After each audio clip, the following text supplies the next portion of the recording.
조용. 그래서 프랑스 혁명을 보면은 내용이 정말 빽빽하죠. 그지? 그래서 지난 시간에 선생님이 영국 혁명이나 미국 혁명을 조금 빠르게 진도를 뺐던 이유가 프랑스 혁명에 좀 에너지를 쏟으려고 그랬던 거고, 너희들이 프랑스 혁명을 보면은 어려워할 것 같아서 진짜 천천히 정말 어떻게 보면 이렇게 천천히 해도 되나 싶을 정도로 차분히 할 거니까 이렇게 많은 내용이 있다고 겁먹지 말으라고 미리 제가 말씀을 드리는 겁니다. 알겠죠? 아마 거의 3시간에 걸쳐서 일주일 동안 우리가 프랑스 혁명을 배울 거예요. 그래서 보통의 오늘의 목표는 국민의회까지인데 다른 반들 거의 국민의회 다 못했고 한 이 정도 그리고 나서 한 3시간에 걸쳐서 이렇게 설명을 드리려고 합니다. 알겠죠? 그래서 오늘은 전반적인 프랑스 혁명의 배경 위주로 설명을 드리게 됐고, 다음 시간부터 본격적으로 사건 시대 순서대로 제가 설명을 하도록 하겠습니다. 프랑스 혁명은 전개 과정을 세세하게 이제 공부를 해야 될 필요가 있는데, 선생님이 노란색으로 먼저 이렇게 구별을 해 놓은 이유가 세세하게 그 내용을 배우고 나면은 이 노란색에 나와 있는 연도 순서가 이렇게 어렵지 않게 다가올 겁니다. 지금은 너희들이 내용을 전혀 모르기 때문에 생소한 용어들로 이게 보이지만 사실은 배우고 나서는 이제 좀 쉽게 다가올 거예요. 자, 그러면 처음에는 이 배경에 대해서 설명을 할 겁니다. 선생님이 이 배경에 대해서 먼저 설명을 할 거고, 시작이 이제 이 3부의 표결 방식을 대립으로 프랑스 혁명이 어떻게 보면 시작이라고 할 수 있는데, 그리고 나서 이제 이렇게 시대의 순서대로 의회, 공회, 정부 이런 형태가 등장을 합니다. 어렵게 생각할 거 없어. 자, 국민의회는 무엇을 요구하면서 만들어진 의회였냐면, 헌법이 만들어지면 우리는 해산하겠다라고 하면서 만들어진 의회예요. 제3신분 대표들이 만든 단체입니다. 그래서 국민의회는 봐봐, 연도를 봐봐. 89년에서 91년 어때요? 거의 1년 정도로 짧죠. 그래서 말 그대로 이 의회에서 결국에는 법을 만들었으니까 이제 해산을 한 거겠지. 그지? 그런데 법에 의해서, 자, 여기까지는 왕이 아직 존재하지, 얘들아. 왕이 존재하는데 법을 만든 거야. 헌법을 만든 거야. 나라의 헌법을 만들었기 때문에 법에 의거해서 정치를 하겠죠. 그지? 그래서 입법의회예요. 이름이. 이해됐지? 국민의회가 법을 만들기 위해서 만들어진 단체였고, 이것이 91년에 마지막 9월에 법을 제정했기 때문에 입법의회가 된 겁니다. 알겠지? 그런데 이 입법의회에서 마지막에 어떤 일이 발생을 하느냐면 왕권이 정지가 돼요. 왕이 있는데 왕이 없어진 거나 다름없는 형태가 됩니다. 우리 왕, 지난번에 영국혁명 때도 우리 배웠었죠. 제임스 1세, 찰스 1세 다음에 누가 등장을 했어요? 크로멜이 등장을 했어. 그 크로멜이 정치를 할 때 이 정치 형태를 뭐라고 불렀어요? 공화정이라고 불렀죠. 그제? 왕이 없기 때문에, 왕권이 정지됐기 때문에 이제 공회가 됩니다. 공화정을 선포했기 때문에. 그래서 이 공화정의 형태로 92년부터 95년까지 나름대로는 한 몇 년 정도 길게, 이 국민의회나 입법의회는 한 1년 정도로 짧게 존재한 단체였다면, 국민공회는 자코뱅이라는 공화정의 형태로, 자코뱅이 주대하는 공화정 형태로 정치가 이제 진행이 됐는데, 이 자코뱅에서 주도한 세력이 바로 이 로베스피에르라는 사람이었어요. 근데 이 로베스피에르가 처형당합니다. 그래서 로베스피에르가 처형을 당하면서 이제 총재 정부로 바뀌게 돼요.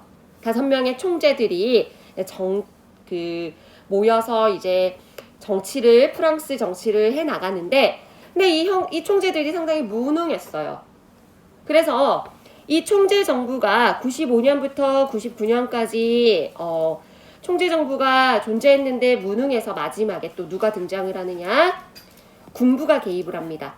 이 군부가 바로 소위 여러분들이 잘 아는 그 나폴레옹의 등장이에요.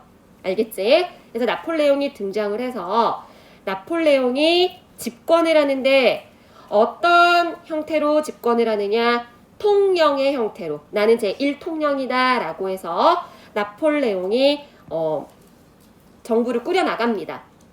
그런데 이 나폴레옹이 다시 여기서부터 여기까지는 모두 다 나폴레옹이 프랑스를 정치를 주도하는 모습을 볼 수가 있는데 통령 정부에서 왜 제1제정으로 바뀌냐? 나폴레옹이 국민투표로 황제가 돼요. 황제가. 그러니까 황제가 됐으니까 또 바뀌어야겠죠. 정치적인 형태가 바뀌었으니까. 그지? 그래서 통령 정부에서 제1제정으로 바뀌는 거예요. 알겠지? 그래서 이 이름이라는 거는 우리가 프랑스 혁명을 배우면서 연도별로 선생님이 이렇게 노란색으로 정치를 주도하는 형태에 대해서 이렇게 언급을 해놨는데 이 안에서 이제 빽빽한 사실들을 우리가 공부를 해 나갈 건데 이 프랑스 혁명에 일어난 사건에 대해서 순서대로 쭉 공부를 하게 되면은 이 내용들이 어렵지 않게 이제 눈에 들어올 겁니다. 알겠죠? 지금은 들어오지 않을 거야. 그래서 무작정 지금부터 이거를 막 암기하려고 하지 말고 우선은 우리가 천천히 한번 어떠한 사건이 일어났는지 그 시대적인 순서를 따라서 원인 결과에 따라서 그 순서대로 한번 그 역사를 배워보도록 하겠습니다. 알겠죠? 자, 그러면 이제 프랑스 혁명이 들어가기 전에 그때 당시 혁명이 터지기 전에 프랑스의 상황에 대해서 그러니까 배경이라고 볼 수 있겠죠. 그 배경을 한번 살펴보겠습니다. 자, 1789년부터 우리가 프랑스 혁명이 시작되는 걸 볼 수가 있어요. 그리고 마지막 19세기에 끝납니다. 19세기까지 가요. 이 프랑스 혁명이.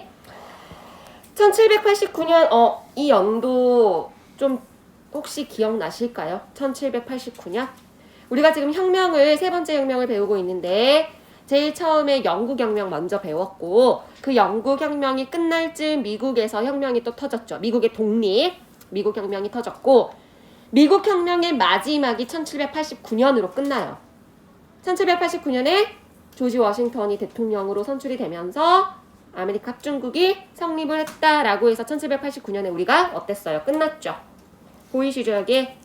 그제? 그러니까 미국 혁명이 끝나고 나서 프랑스에서 프랑스 혁명이 터졌다 이렇게 생각을 하면 돼요. 이해되셨죠?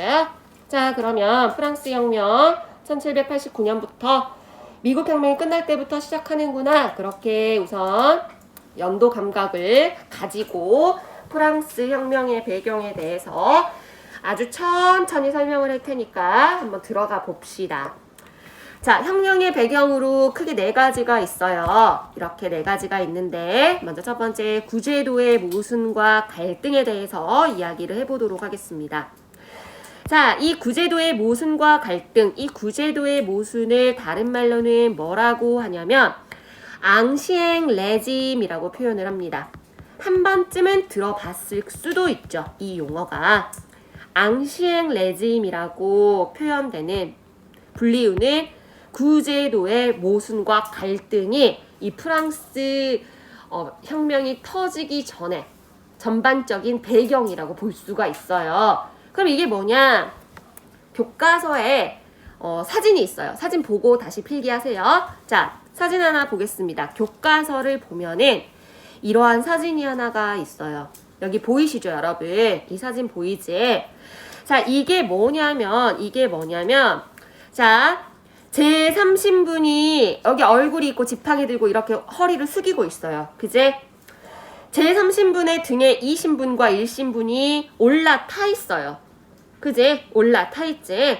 자, 그럼 이게 지금 구제도의 모순을 풍자한 그림인데 자, 1신분부터 보겠습니다. 국왕이 맨 위에 있을 것이고 그 아래 1신분이 존재해요. 이 1신분은 누구냐면 성직자들을 의미합니다. 성직자. 여기 앞에 지금 타고 있는 이 사람 있죠? 이 성직자가 제 1신분이야. 그리고 뒤에 있는 이 2신분이 바로 귀족들을 의미합니다. 자, 그런데 이 1신분과 2신분 아래 등에 이 1신분, 2신분을 태우고 있는 이 3신분이 누구냐면 시민, 농민, 노동자, 수공업자 등등등의 세력들이에요. 그러면 다시 말하면 이 구강부터 1신분, 2신분까지는 프랑스 전 인구의 2%밖에 차지하지 않는 숫자라고 보시면 돼요. 그런데 제3신분, 농민이랄지 뭐 상인이랄지 시민, 농민, 노동자 여기에 이렇게 나와 있는데 이들은 그러면은 숫자적으로 봤을 때 퍼센테이지가 몇 프로겠어? 98%에 해당하는 전 인구의 98%에 해당하는 신분이었어요. 그런데 문제는 고작 2%밖에 되지 않는 이 세력들이 1신분, 2신분, 고작 2%밖에 해당하지 않는 이 소수의 인원들이 대부분의 프랑스에서의 관직이랄지 토지를 차지하고 있었어요. 관직 토지를 모두 다 이들이 점유하고 있었고 아직 시민혁명이 일어나기 전이기 때문에 당연한 사실이었겠죠. 왕과 귀족들이 이것들을 모두 다 점유하고 있었던 것이. 그런데 문제는 또 관직과 토지만이 독점하고 있었을 뿐만 아니라 세금도 내지 않고 있었어. 그러니까 면세의 특권을 누리고 있었죠. 여기에 면세라고 선생님이 잠깐 써놓겠습니다. 면세의 특권도 누리고 있었어요. 그러면 반대로 이 98%에 해당하는 사람들은 여기 교과서에 이렇게 나와 있긴 있네. 이 제3신분의 정치 참여가 제한되고 과중한 세금을 부담하였다라고 나와 있죠. 이거예요. 그러니까 이들은 이 98%는 과중한 세금을 부담을 하고 있었어요. 그런데 문제는 세금은 다 내면서 뭐에는 배제되어 있었다라는 거야? 정치적인 권리에는 배제되어 있었다라는 이야기입니다. 이게 바로 앙시앵레즘이라고 불리우는 구제도의 모순입니다. 이해되셨죠? 이제 이 그림이 이해가 됐지? 자, 그런데 잠깐 우리가 조금 더 심화적인 내용이긴 한데 약간 여기서 한 번쯤 생각해 봐야 될 문제가 그러면 자, 여기서 이걸 보면서 얘기하자. 자, 여기서 구제도의 모순과 갈등에서 1신분과 2신분이 면세의 특권을 누리면서 부를 독점하고 있었는데 3신분 내에서 시민계급이 성장했다라는 말이 나와요. 근데 사실은 이거는 우리가 이미 알고 있었던 거야. 유럽의 전반적인 현상이었죠. 유럽에서 중세유럽 이후부터 중세유럽 말기쯤이 되면은 장원제, 봉건제가 무너지면서 영주제가 무너지면서 농노가 해방을 당했는데 그 농노들이 시민들이 모두 다 도시에 나와서 도시에서 어떤 계급들이 형성이 됐어요? 뭐 상공업이나 뭐 상업활동에 종사를 하면서 부를 축적해서 시민계급으로 성장을 했죠. 그지? 우리가 이거는 이미 알고 있었던 내용이지. 그지? 자, 그러면 30분 내에서 시민계급이 성장을 했다. 이 사람들을 소위 뭐라고 우리가 표현을 하느냐면 소위 뭐라고 표현을 하면 좋을까요? 바로 부르주아들이야. 부르주아들. 그지? 우리 조금 뭐 이렇게 약간 부유한 사람들을 보면은 친구들한테도 놀릴 때 막 이런 용어 쓰기도 하잖아요. 부르주아네 막 이러면서 농담을 하잖아요. 그죠? 이 부르주아라는 세력은 정확히 말하면 어떤 신분이야? 혈통적으로 귀족은 아니야. 그냥 일반 평민이야. 그런데 부를 축적하게 된 3신분 내에서의 소수의 계층이겠죠. 그제? 그 이 시민계급들이 불만을 갖게 되는 거지. 우리가 역사를 보면은 동양사에서도 나타나는 사실이지만 특히나 그리스 역사를 배울 때도 마찬가지예요.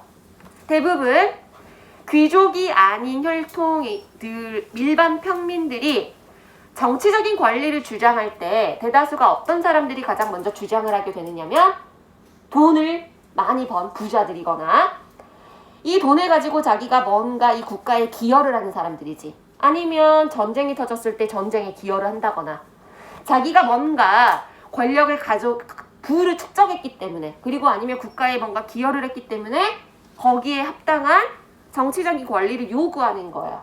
그러면서 이제 천천히 이 정치의 평등화가 이제 시작된다라고 볼 수가 있는데 실제로 이 30년 내에서의 부르주아들이 성장을 하면서 여기에 대해서 이제 문제점을 인식을 하게 되는 겁니다. 이해되셨죠? 자, 두 번째로 황실 재정의 위기라고 되어 있어요. 황실 재정의 위기. 전쟁에 프랑스 황실에서 전쟁에 자주 참여를 했고 왕실이 사치를 부렸다. 근데 이것도 간단하게 넘어가려고 했더니 설명을 하다 보니까 길어졌는데 여기다가 제가 잠깐 써볼게요. 자, 어떤 모습을 보였느냐. 우리가 계속해서 지금 중세 유럽 배우면서 선생님이 자주자주 3명의 왕을 언급을 했었어요. 루이 14세, 루이 15세, 루이 16세 이렇게 언급을 자주자주 했었는데 복습한다 생각하면서 한번 다시 정리를 해봅시다. 루이 14세는 어땠어요? 루이 14세는 어떤 사람이었어요?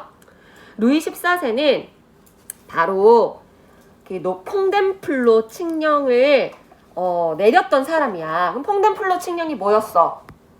낭트 칙령을 폐지한 사람이야.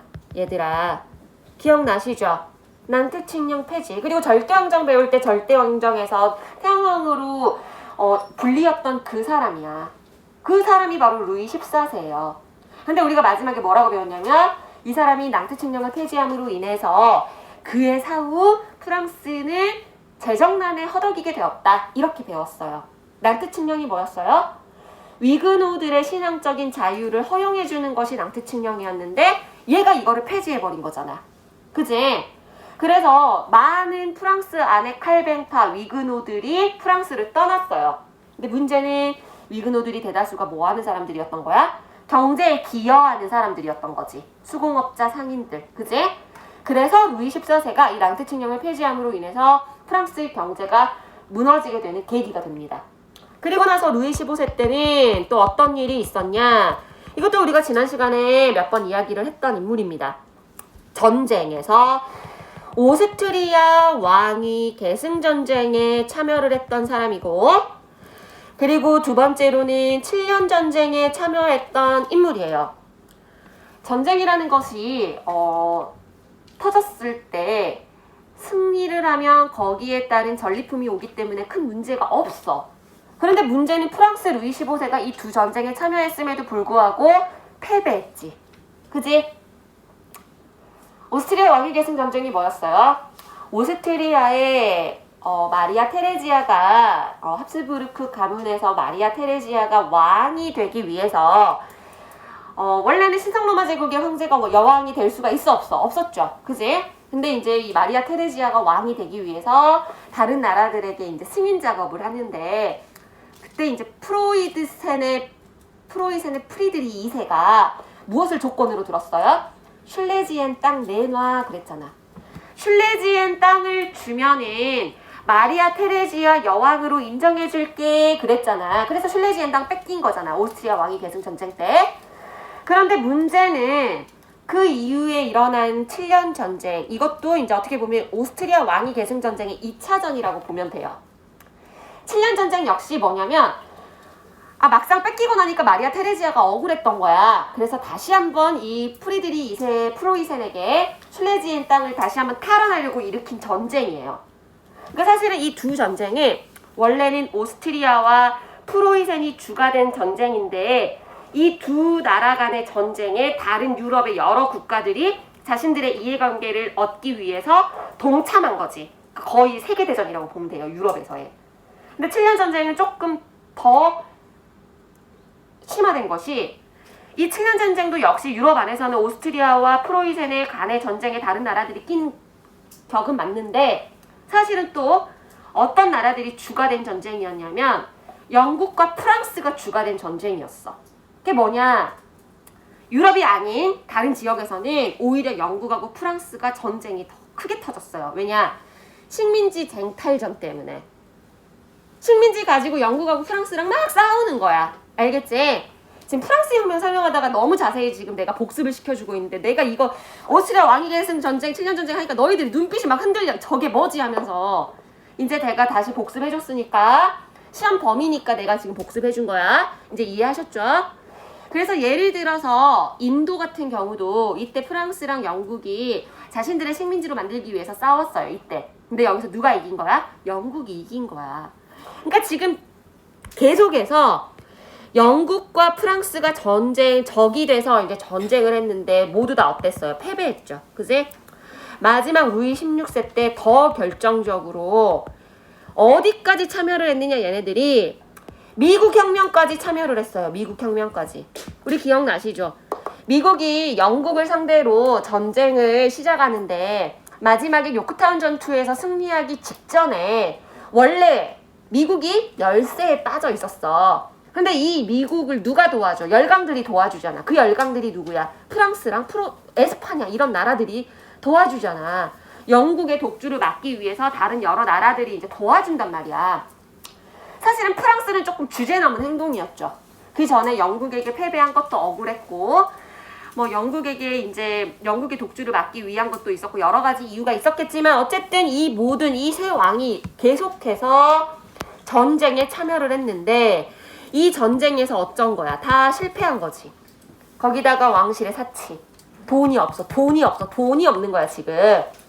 그 다음에 미국 혁명의 영향, 재정적으로 방금 얘기한 것처럼 이 미국 혁명에 참여해서 돈은 사라졌는데 혁명의 기운이 프랑스 혁명에 영향을 줍니다. 이거 지난 시간에 배운 거에 복습이라고 여러분 보시면 돼요. 교과서를 보면은 명확하게 이렇게도 말이 나와 있어.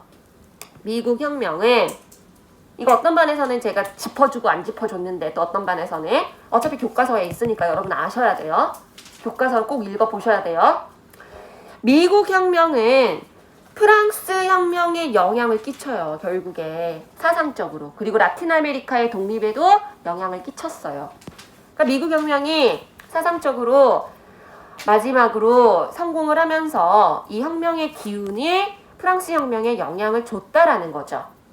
거기에 이쯤에 유행했던 사상 자체가 계몽사상이 유행을 하게 되면서 계속해서 지금 계몽사상 절대왕정 시기부터 계몽사상, 개봉사상 계속 나오고 있죠.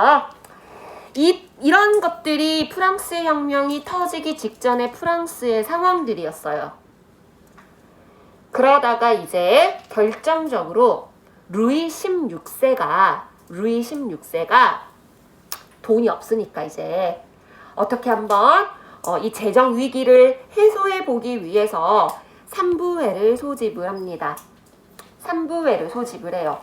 자, 그런데 3부회는 다른 말로는 뭐라고 이제 보시면 되냐면 제가 다른 반 설명한 거 보면서 그냥 설명할게요. 자, 3부회는 다른 말로는 3신분회라고 보시면 됩니다. 말 그대로 우리가 방금 배운 신분들이야. 1신분, 2신분, 3신분의 대표들이 모여서 회의를 하는 것이 3신분회야.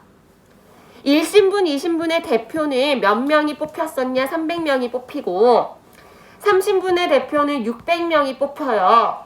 그래서 각 신분을 대표하는 대표자들이 모여서 회의를 하는 것이 3부회인데 재정위기를 해소하기 위해서 루이 16세가 소집한 거야. 그런데 여기서 투표 방식을 가지고 신분별로 의견이 대립합니다. 그럼 어떻게 대립을 했느냐? 1신분과 2신분은 뭐라고 주장을 하느냐? 각 신분별로 한 표라고 이렇게 주장을 합니다. 이렇게 매기자라고 주장을 해요. 우리가 3신분회에서 투표를 할 때 각 신분별로 한 표씩 있다라고 생각을 하고 그렇게 투표를 해야 된다라고 주장을 해요. 왜냐? 어차피 1신분과 2신분은 이해관계가 일치하기 때문에 2표 먹고 들어가는 거야. 그러니까 자기들 마음대로 하겠다라는 거죠. 고작 인구의 2%밖에 해당되지 않지만 2표를 가져가면 자기들 마음대로 할 수가 있잖아. 국왕과 같이. 그지? 여기에 대해서 드디어 이제 3신분의 대표들이 태클을 겁니다. 그게 말이 되냐?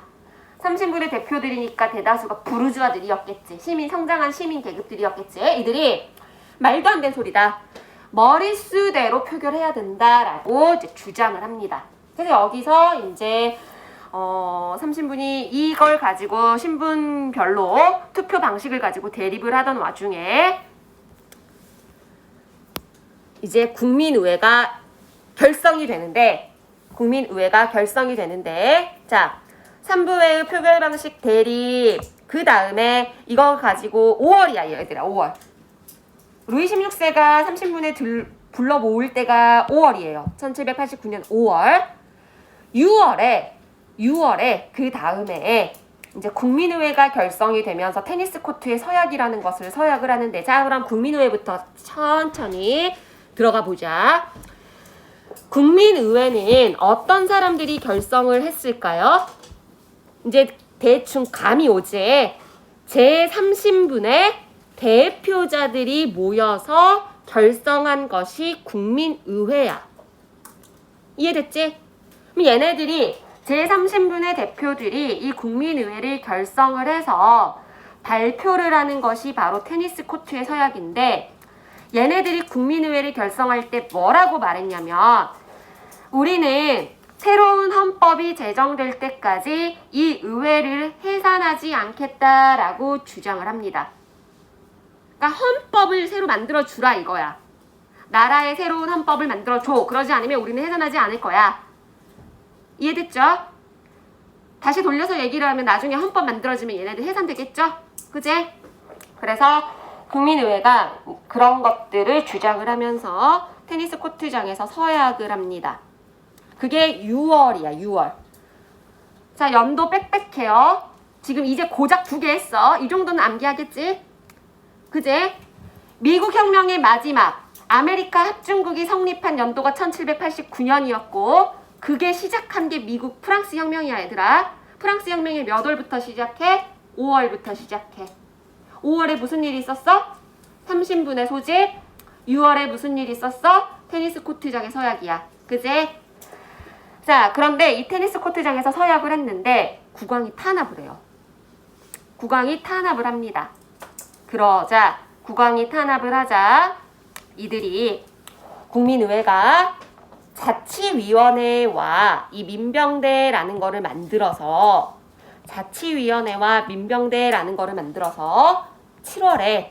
7월에 바스티유 감옥을 습격을 합니다. 그리고 여기는 습격만 나와 있는데 실제로 함락까지 됐어요. 자, 바스티유라는 곳은 이제 감옥인데 원래는 정치범들을 수용하는 곳이었어요. 그러니까 조금 위정자들의 입장에서는 이 바스티유 감옥이라는 곳이 함락됐다라는 것은 약간 상징적인 존재가 의미가 있던 감옥이었기 때문에 약간 조금 충격적이었어요. 근데 사실은 실제로 그때 당시에는 정치범들은 아무도 없었고 그냥 잡범들만 있었대요. 뭐 화폐 위조범 뭐 이런 사람들 고작 7명 있었대요. 그러니까 이제 조금 상징적인 존재였던 거지. 그리고 사실은 얘네들이 바스티유 감옥을 습격한 이유도 물론 상징성도 가지고 있었지만 그 안에 이제 화약이 있어서 그 화약 가지러 갔었어. 자, 어쨌든 이 바스티유 감옥이 함락이 됐어요. 이게 이제 국왕이나 위정자들에게는 엄청나게 충격적이었던 거지. 자, 그럼 우리는 사실 살짝 여기서 조금 심화된 이야기를 해보겠습니다. 바스티유 감옥이 습격됐다라는 것은 어떤 의미가 있을까? 어떤 의미가 있을까? 한번 생각해 봅시다. 이게 어떤 의미가 있냐면, 자, 첫 번째로는 드디어 이제 프랑스 혁명에서 민중들이 참여했다라는 의미가 있어요. 다시 말하면 원래는 지금까지는 누가 주도가 됐어? 3신분들 중에서도 성장한 시민계급이었던 소수의 부르주아들이 위주가 됐었거든요. 그런데 이제 드디어 대다수의 민중들이 여기에 참여를 한 거야. 그게 의미가 있는 거야. 그 다음에 두 번째로는 이제 드디어 폭력이 시작됐다라는 거야. 함락이 됐잖아. 그러니까 폭력이 시작됐다라는 거야. 그래서 이 바스티유 감옥의 습격 사건은 함락이 됐다라는 거는 대단히 상징적인 의미를 갖고 있는 것이 어떻게 보면 프랑스 혁명의 시작이라고도 볼 수 있지만 민중들이 들어갔고 폭력이 시작됐고 이해됐지? 그래서 이제 드디어 민중들이 이제 들어가서 함락을 했고 민중과 폭력이 개입을 하면서 민중들이 첫 승리를 거두었다. 이 민중의 첫 승리라고도 볼 수 있겠죠. 민중들의 첫 승리. 그런데 이제 7월이야 얘들아. 7월 14일날 바스티유 감옥이 습격이 됐는데 이제 이때부터 이제 민중들이 조금 흥분하기 시작합니다. 이거를 이제 다른 말로는 대공포라고 이제 표현을 하는데, 소문이 도는 거야. 이제 왕과 귀족들이 우리를 뭐 가만두지 않을 거야. 우리를 죽이려고 할 거야. 막 이러한 흉흉한 소문이 돌면서, 그러니까 자기들이 이제 함락시키고 나니까 이제 두려웠던 거지. 거기다가 약간 분위기 자체가 폭력이 가미되다 보니까 거기다 분명히 또 선동당한 것도 있었고, 선동이라는 표현은 이 프랑스 혁명에 이제 함부로 쓰기는 좀 그렇지만, 어쨌든 대공포가 유행을 하게 되면서 7월 폭동이 터져요. 그러니까 이제 폭력이 시작돼서 이제 완전히 폭력으로 인민들이 이제 완전히 폭동이 시작된 거야. 그럼 폭동이 어떤 폭동이었냐? 주변에 있는 귀족들의 대저택에 불을 지르거나, 아니면 아직 남아있는 봉건 문서들 있죠. 이런 것들을 다 찾아서 다 불질러 버려요. 이해됐지? 그래서 7월은 어떻게 보면은 이제 폭력의 시작. 바스티유 감옥 함락하고 대공포가 유행을 하면서 7월 폭동이 터져버리는. 자, 그러자 봉건적인 특권의 폐지가 이제 선언이 됩니다. 8월 보이죠? 여기에 7월에 모든 대공포뿐만 아니라, 그래 7월 폭동까지 그 정도만 하자. 봉건적인 문서를 다 불질러 버리는 등의 7월 폭동이 터지고 나서 그 다음해인 8월에 봉건적 특권의 폐지가 선언을 하는데, 뭐 여기 안에는 뭐 교회 재산들을 몰수한다거나 농노제를 이제 완전히 다 없앤다거나 등등등의 여러 가지 것들을 모두 다 폐지했다. 그렇게 보셔도 돼요. 심지어 여기에 뭐 귀족들의 사냥권 이런 것도 있었대요. 모든 것들이 봉건적 특권의 모든 것들이 이제 폐지가 됐다. 그렇게 보시면 돼요. 자, 이제 여기서 이제 조금 중요한 3가지가 남았는데, 이거는 이제 조금 쉬운 내용이고, 인권선언이라는 것과 91년 헌법이 남았어요. 자, 8월입니다. 8월. 계속해서 지금 봉건제 폐지를 선언하고 나서 인권선언 채택, 지금 어디 배우고 있어? 국민의회 이야기 배우고 있어요. 자, 인권선언을 채택했다, 이 부분을 봅시다. 인권선언. 자, 인권선언이라는 것은 다시 말하면 교과서에 있다. 우리가 인권선언에 대해서 1조부터 조금 천천히 살펴보긴 할 건데, 인간과 시민의 권리선언이라는 거의 줄임말이에요. 인간과 시민의 권리선언이라는 거의 줄임말입니다. 너희 쓰라고 지금 천천히 기다려주고 있어. 여기까지 썼니? 여기까지 썼지? 자, 그러면 인권선언에 대해서 한번 우리가 천천히 살펴볼까요? 교과서를 보면은 여기에 인권선언이 나와요. 여기 보이죠? 그지? 보이지? 교과서 보셔도 되고, 교과서가 안 가지고 오신 분들은 선생님이 보여드리는 이 파일을 참고하시기 바랍니다. 1789년 몇 월이야 얘들아? 8월에 인권선언을 채택을 했어요. 국민의회가 인권선언을 채택을 했어요. 자, 이 인권선언이 가지고 있는 여러 가지 특징이 있는데, 이 중에서 대표적인 항목만 교과서에서 싣고 있네요. 1조, 사람은 자유롭고 평등한 권리를 타고 태어났다. 공공의 복리를 위해서가 아니면 사회적 차별을 둘 수가 없다. 그러니까 여기서는 어떠한 내용들이 모두 다 합쳐져 있는 거냐면, 아직 여러분들이 계몽사상을 제가 설명을 안 해서 와닿지 않겠지만, 루소의 정치사상뿐만 아니라 루소의 정치사상과, 그리고 우리 지난 시간에 권리청원, 권리장전 기억하시죠? 영국혁명에서 권리장전 기억하시죠? 그 권리장전의 영향을 받았다라고 보시면 돼요. 그리고 하나가 더 있어. 미국의 독립선언서. 이 3가지의 영향을 받은 것이다. 받아서 나온 선언에 해당하는 1조. 이렇게 기억하시면 되고, 간단하게만 살펴볼게요. 2조 봅시다. 2조. 모든 정치적 결사의 목적을 그 무엇도 침해할 수 없는 인간의 자연권을 보장하는 데 있다. 그리고 이거는 자유, 재산, 안전 및 압제에 대한 저항이다. 그렇게 나와 있죠. 2조는. 그 다음에 2조 다음에 이제 2조는 그러니까 정치적 결사의 목적에 대해서 이제 설명을 하고 있는 거죠. 정치적 결사의 목적. 저항권입니다. 저항권. 첫 번째는 자유와 평등 뭐 이렇게 볼 수 있다면 두 번째는 저항. 그 다음에 3조. 모든 주권의 근원은 본질적으로 누구에게 있다? 인민, 국민에게 있다. 어떠한 개인이나 단체라 하더라도 국민에게 나오지 않은 권한은 행사할 수 없다라고 표현이 되어 있는데 여기서는 언급을 하고 있지는 않지만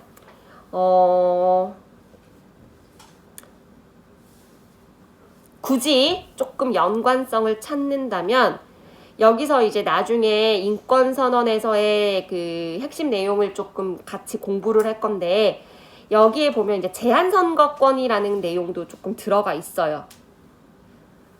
그러면 우선 넘어가자. 너무 어려운 얘기니까. 자, 3조의 내용 봤고 그 다음에 6조 보자. 6조. 법은 일반 의지의 표현이다 라고 되어 있어요. 일반 의지. 일반 의지는 다시 말하면 국민 주권의 뭐 원리라고 할 수도 있는데 이거 누가 한 말이냐면 루소가 한 말이에요. 루소. 아까 계속해서 루소 이야기하고 있죠. 제가.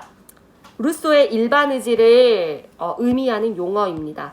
루소의 일반 의지라는 거는 공공의 이익을 전제로 국가가 갖는 보편적인 의지를 이제 의미하는 건데 여기서. 그래서 이러한 내용을 담고 있는 항목이에요. 6조. 그 다음에 이제 마지막 내가 사실은 17조에 대해서 설명을 하려고 나머지 항목에 대해서 조금 읽어봤는데 자, 제 17조 보세요.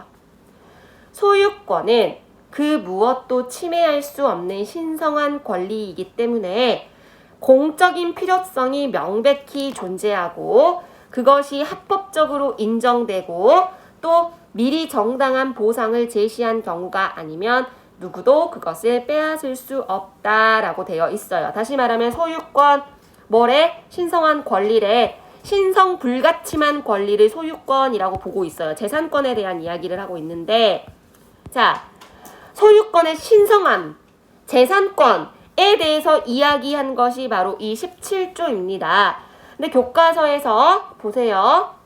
이 기억에 대해서 니은과 비교해서 이제 차이점을 좀 찾아봐라 라고 했어요. 나중에 이 로베스피에르라는 사람에 대해서 배워야 이 문제를 명확하게 이해를 할 텐데 그래요. 로베스피에르의 내용까지 배우고 나서 제가 이 부분 다시 설명할게요. 알겠죠?